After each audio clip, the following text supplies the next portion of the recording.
Hi, I'm Peter Sleskeen, Director of the Monterey Trilogue, a program hosted by the Middlebury Institute of International Studies at Monterey.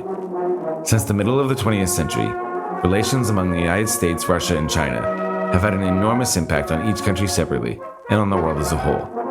The purpose of the Monterey Trilogue is to better understand this extraordinarily complex and consequential relationship by directly engaging with experts from all three countries. My guest today is Daniel Bessner, Associate Professor in American Foreign Policy in the Henry M. Jackson School of International Studies at the University of Washington, non-resident fellow at the Quincy Institute for Responsible Statecraft, and a contributing editor at Jacobin. He is the author of Democracy in Exile, Hans Speyer and the Rise of the Defense Intellectual, published in 2018 by Cornell University Press. He has published pieces in the New York Times, the Washington Post, the Guardian, the New Republic, the Nation, N+1, and Harper's Magazine. Finally, he is co-host of American Prestige, a fantastic podcast on foreign affairs to which everyone should subscribe. Danny, welcome to the show. Thank you very much for having me. So I just gave the professional bio, but let's begin with the personal bio. Where did you grow up? What did your parents do? How did you end up deciding to do a PhD in history? Sure. So I spent most of my childhood in Rockaway, Queens, which is on the outskirts of New York City. My father ran a small electrical supply store that his father had founded, and then would go into Manhattan, so become aware of intellectual culture there. My father was also a very big reader. We would get like the New York Review of Books delivered, and so I think that just made me interested in intellectual culture.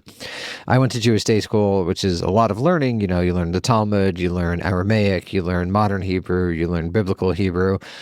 So pretty significant intellectual work at a young age. And then I was always interested in history in high school. I got into it, like I'm sure many people did, through the Nazis in World War II. I found the Nazis' rise to power to be very, very interesting. It's funny, I've been reading about that for like 30 years, which makes me so annoyed with the whole fascism thing. The people who talk about it just don't know anything about like what actually that looked like, but that's another story for another time. But you were interested in the way that all the viewers of the History Channel are, because this is the seminal moment and the Nazis are the most dramatic bad guy, or was there like a... No, I mean, it's just incredibly interesting. Jewish angle to this? I wasn't as interested in the Holocaust part of the equation or the impression of the Jews part. Obviously, it is very interesting and very important, relevant to my own identity. But I always found the period of the 1920s and the political maneuvering of the Nazis to be a very interesting thing, going from a genuinely very small movement to the height of the German state, and then obviously using that for terrible purposes. It was always very interesting to me. I remember I read Rise and Fall of the Third Reich by William Shirer very early on. The most fascinating parts were like the early life of Hitler into the 1920s, you know, teens and 20s, because I think those set the conditions for what came later. Also, what came later is very interesting, and I did a lot of reading, of course, on the 1930s and in World War II and the military history of that. So that I was interested in that. I was interested in history. I majored in modern European history in college. And then when I was in college, the Iraq War broke out. My senior year of college, I interned for the Council on Foreign Relations, which made me even more interested in foreign policy. So then I went to actually Middlebury Deutsche Languageschule in summer 2007, entered graduate school in the autumn of 2007. And so the rest is history, as it were, literally and figuratively. So we're both in Washington. I'm in Washington, D.C. You're in Washington State, quite far away from the Beltway, but you are still part of the American foreign policy world in some respects, host of a foreign policy podcast. You have opinions about foreign policy and publish them in prominent outlets, and you are involved with a think tank in Washington, D.C. So Could you perhaps describe the American foreign policy ecosystem as you see it and where you fit into it individually? Sure. I mean, the ecosystem is just basically bipartisan consensus for the most part, that there's not that much difference between a Brookings or a Council on Foreign Relations or Center for Strategic International Studies and the various other think tanks. There are some outliers like the Institute for Policy Studies, the Cato Institute's Foreign Policy Division, but, you know, it's mostly Atlantic Council type stuff, post-World War II, Cold War, liberal bipartisan consensus. And I stand, along with the Quincy Institute, which is probably the most prominent of the not blobby think tanks that is basically advocating a policy of restraint, probably on the left wing of the Quincy Institute. I'm pretty radical in my restraint. pretty much everyone at Quincy believes the United States should not be as involved in the Middle East, but there are disagreements about what the United States should do, for example, vis-a-vis China. You have someone like Mersheimer who thinks the United States should confront China, and then you have someone like me who thinks that's a fantasy and ridiculous. So that is sort of the left and the right of the Quincy Institute, but within the firmament, it's certainly heterodox, and on the outside of the present consensus. But so if the blob really is one homogeneous creature, then is there really room for heterodoxy? I mean, how can you penetrate the blob? Is that the point? What is your intervention and how effective is it?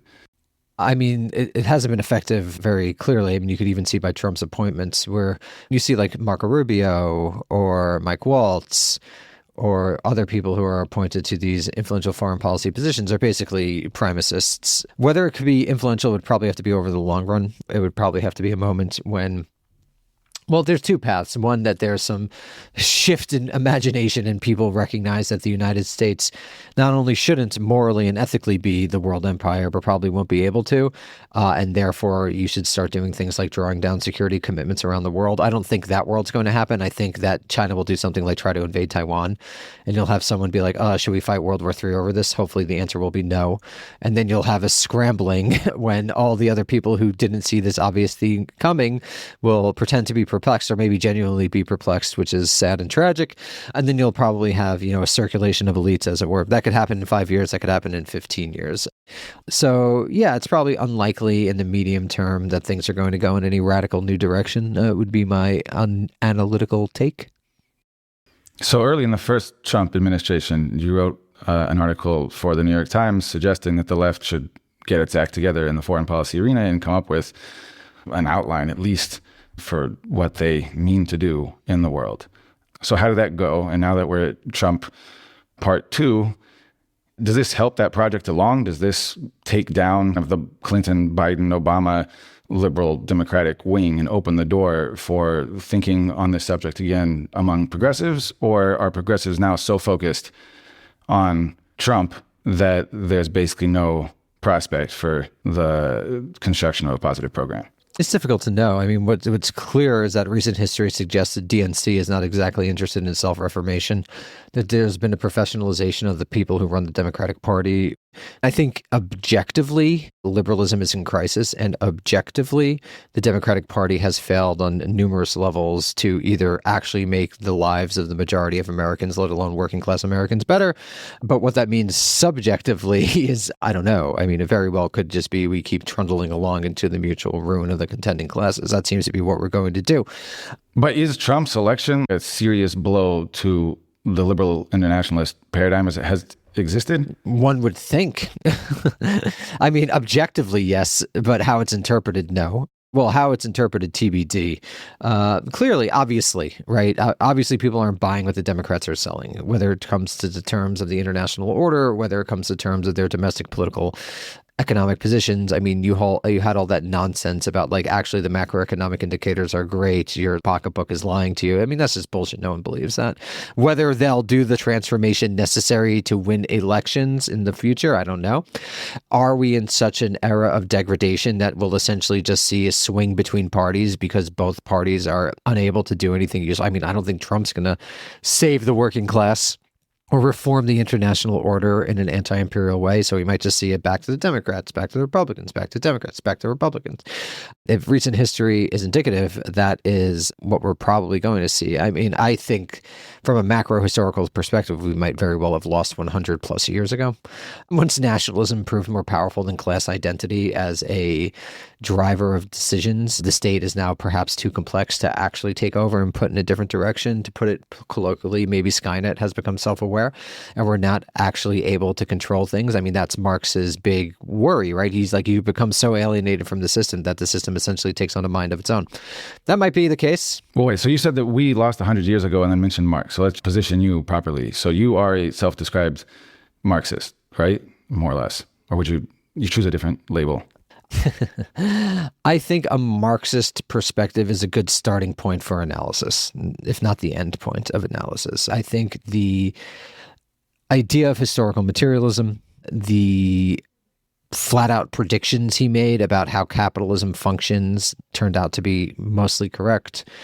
that who owns the means of production is important, and that base and superstructure exist in a mutually reinforcing relationship, but that the base is a more important causal force in history than the superstructure. Marxianism certainly informs my worldview, but it's obviously a long time later. So, there's been a lot of emendations to the Marxist tradition and a lot of different types of intellectual thought that shapes me. For example, I'm very shaped by classical realism of the 1950s, even if I take it in a different direction. I'm very familiar with liberal thought and liberal philosophy. A part of me is even small c conservative. I very much take the Hayekian, Misesian perspective on social science and its ontological limits. Fundamentally, the American progressive vision of using social science in a direct way to manage the world is an impossibility. And that's really one of the foundations of the idea of American global leadership. Well, let's get to the origins or original sins of the American empire then. So when would you date the origin of the American empire? And I understand that we can go back to the very beginning, and it has taken on many forms. I actually would date it to the very beginning. It's necessarily an expansionist project. Whether you're talking about indigenous dispossession in even the pre-national period, to whether you're talking about claiming the entirety of the Western Hemisphere with the Monroe Doctrine, to you're going extra-hemispheric with the Spanish-American War, to you're going global, really. By that, what people really mean is dominating Europe after World War II. I think there's almost a teleological narrative that one can tell that captures something true about this never-ending expansionism of the Protestant millenarian American empire that began when John Winthrop announced it in 1630. It's necessarily an expansionist polity, and I think there's a real Protestant, almost metaphysical core to that embedded within the American project. You had Charlie Kupchan on your show recently. We had him on a few weeks ago. You reject the traditional division between isolationism and internationalism, that there was a break either with Wilson or World War II. No, it's empirically wrong. These guys just haven't read the books. It's like they have not kept up with the literature. They're literally repeating arguments from the 80s and the 90s. Very obviously, the United States was never isolationist unless you discount native peoples in the Western Hemisphere. You can't do that. So the United States is not isolationist. It was isolationist vis-a-vis political military commitment to Europe. And even that is not really correct if you look at the 1920s, when there was a lot of political economic entanglements between the United States and Europe. It's essentially a liberal claim that is sort of justifying the notion that the United States, didn't want to become an empire, but it was forced upon us, which is frankly bullshit.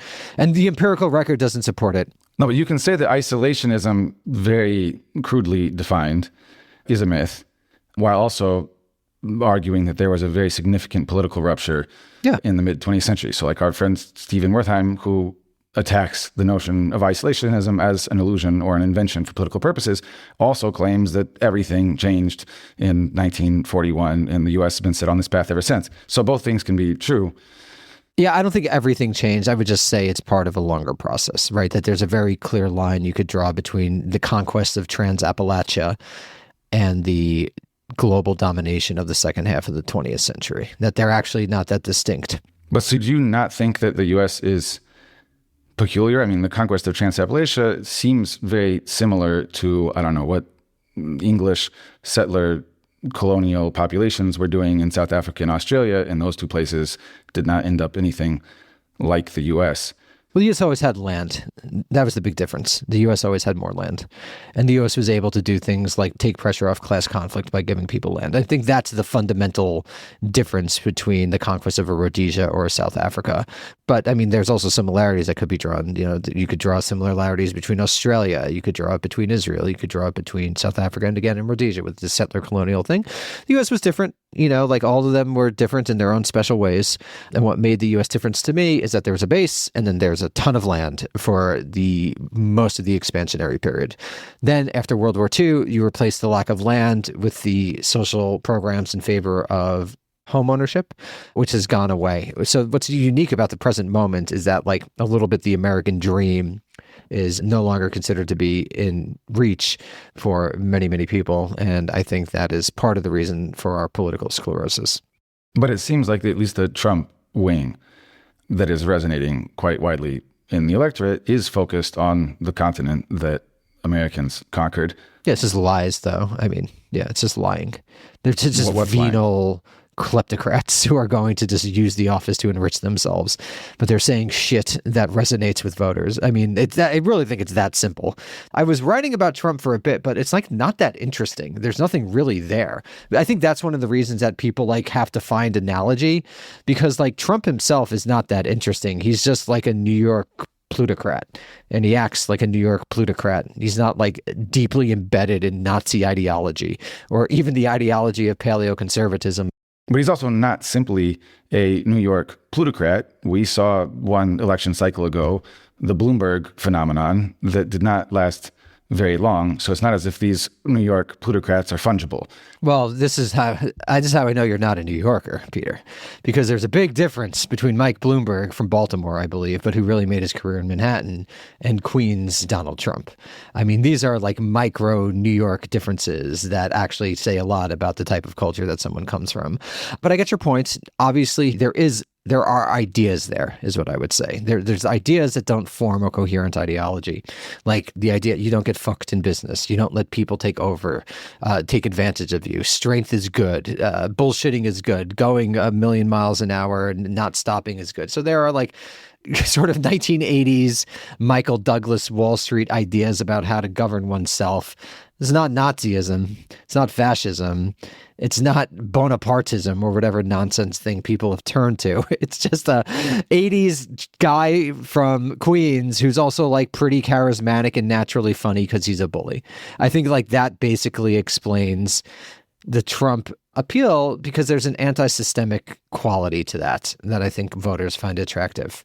So that's important. So Trump may be a vehicle for that. Bernie Sanders and Trump both emerged at the same time. The moment was right, and their messages resonated in different ways, but to overlapping portions of the electorate.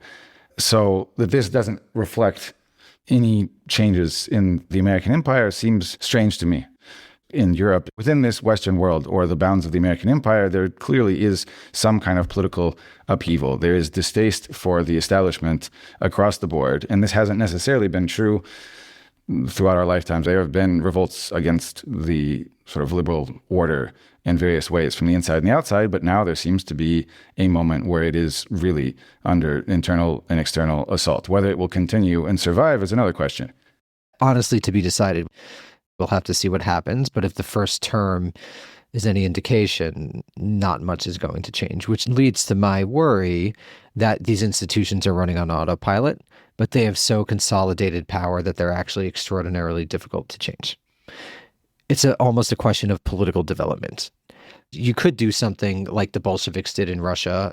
You could do what the Italian fascists did. You could do what the Nazis did, because states weren't that developed. They were relatively simple and primitive forms that one could actually take control of. The story of the last 100 years, which is not that many people actually focus on. I'm not sure there's even a job in American political development, but the state has become incredibly complex. Not only has it become incredibly complex, it does not have one locus of power. It has many loci of power. Not only that, these aren't even necessarily public institutions. In the United States, as you well know, we have military industrial and military intellectual complexes. There's this public-private thing. It's not even the state. You know, it's the deep parastate. So it might just be like you can't capture the state in the 2020s like you could before, right? And maybe that's good if you have a Trump, and it would be bad if you had a Bernie, right? Because you would need someone like an FDR to issue 3,000 executive orders, right? The next FDR would basically just be like, I'm a dictator. Here's 5,000 executive orders. Deal with it, you courts. Maybe you determine that the ERA is unconstitutional in 4 years, but we get 4 years of the ERA, right? Like that's the type of thing you'd have to test out. But no one who is going to rise to that position is going to do that, because we have become so basically oligarchized. You know, you went to an Ivy, right? You went to Columbia. Did you go to Columbia too? Well, for the graduate school, yeah. Where'd you do your undergrad? University of Chicago. So we thought we were different. So Ivy minus, just kidding.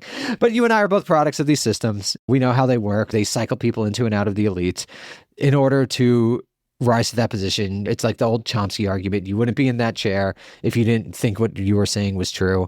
There's a general truth there, and it just might not be possible to actually do things like take over the state. Yeah, well, okay, that's fine. The old leftist revolutionary framework is no longer applicable. But the reformist framework isn't applicable either, right? This might be the tragedy. If we look at this whole thing, not just as a complicated state or parastate, but as an empire, to use the sort of left-wing critical term. I would say it's not left-wing anymore. You read diplomatic history. I mean, centrists and liberals and on the right, the empire is now accepted by historians as the reality. I don't think that's left-wing in the 2020s anymore. I actually think that's an important point, that is consensus that the United States is an empire in a way it wasn't in 1995, or even maybe 2005. That's a change. Well, can you define it then? What is the American empire? What does it matter to call it an empire as opposed to a hegemon or some other alternative? Well, I think there's a valence to it, to how it governs through force and not consensus. I mean, that's basically the difference between leader, hegemon, and empire.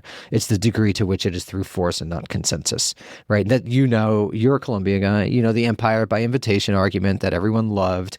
But I think what the historiography over the last 10, 15 years has shown is that it was hardly that for most of the world. So when on balance, you're looking at what the United States did to most of the world, it was an empire of domination and force. Whether you're talking about Korea, whether you're talking about Vietnam, whether you're talking about the 66 times it tried to overthrow a foreign regime, blah, blah, blah. You know the argument. You can even look at the engram. The engram changes in like the mid-2000s. The term American empire shoots up because I think in the midst of Iraq and Afghanistan, it became a little less possible to claim that the United States was this benevolent leader, which it looks when you're looking at Western Europe, American relations in the 1940s and beyond. So globalization, which is a complicated process mostly driven by the U.S., the American empire, which is the largest and most powerful in human history, they don't have a clear set of levers that any reformers or revolutionaries could get hold of. Nonetheless, we do see it ebb. Globalization was supposed to be a one-way road. There is now decoupling of some kind. It shouldn't be overstated, but we seem to be more in like an Orwellian world of big super blocks rather than sort of the one block eventually swallowing every other one. And again, U.S. power seems to be more limited now than it was in the past. So even if it's impossible to grab these levers or make any political reform, nonetheless, one could see what is happening now as a reflection of the ebbing of U.S. power, globalization, American empire everywhere. Well, so I think we live in a strange moment because, again, objectively, you are correct. There is no doubt. You just look at the share of global GDP held by the G7. Like even the decline in GDP has actually exceeded predictions that were made like 2 years ago, right? They said forget the exact numbers, but they would say it would go down to X percentage and it actually went lower. So yes, objectively, you are correct. Couple of problems. One, the basing structure and the forward posture of the United States with world-ending weapons is a unique situation as well. So you could see objective material decline in terms of economic power, but basically the objective military power remains incredibly high. The way that I put it as a little bit of a joke, you can't forget your Engels, right? Engels was the one who was writing a lot about the military. Engels was the one who was writing a lot about security. And Marx, obviously, the genius overshadowed him. But there's also like a fundamental sort of who owns the means of violence that might even in some genuine sense precede who owns the means of production. Probably does. What's strange about the moment is that it doesn't seem like those means are going to be used in every situation. For example, I am doubtful the United States will use world-ending weapons over Taiwan, right? So on one hand, everyone could see where this is going. China is eventually, if not going to dominate Taiwan, maybe some arrangement could be reached. It is going to be regionally hegemonic in East Asia in 50 years. I don't think there is a world of decisions that gets you to the United States being regionally hegemonic in 2075 in East Asia.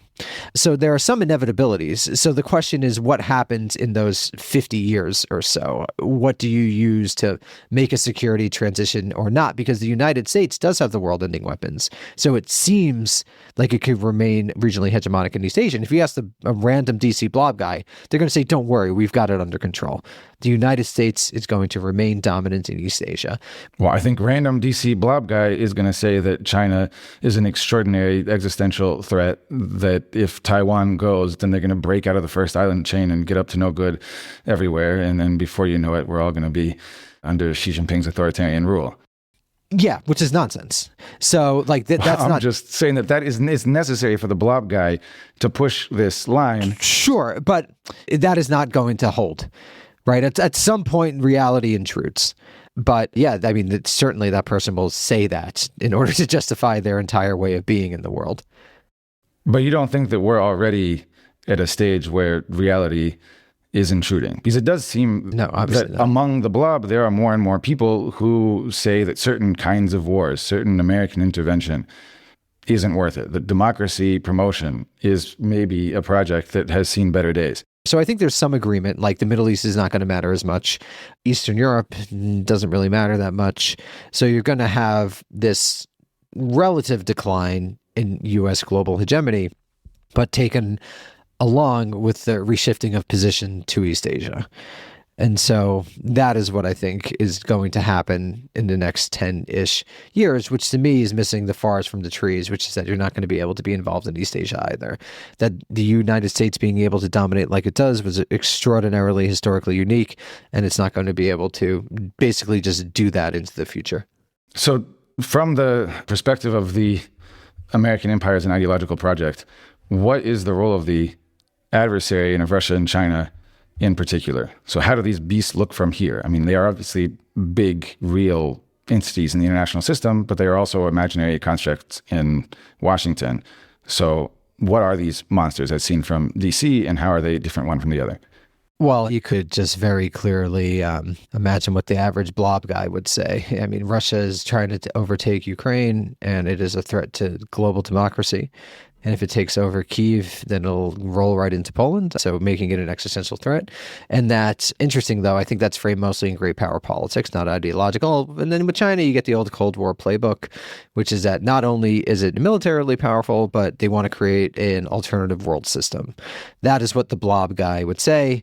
From my perspective, neither of those countries threaten any genuine American interests.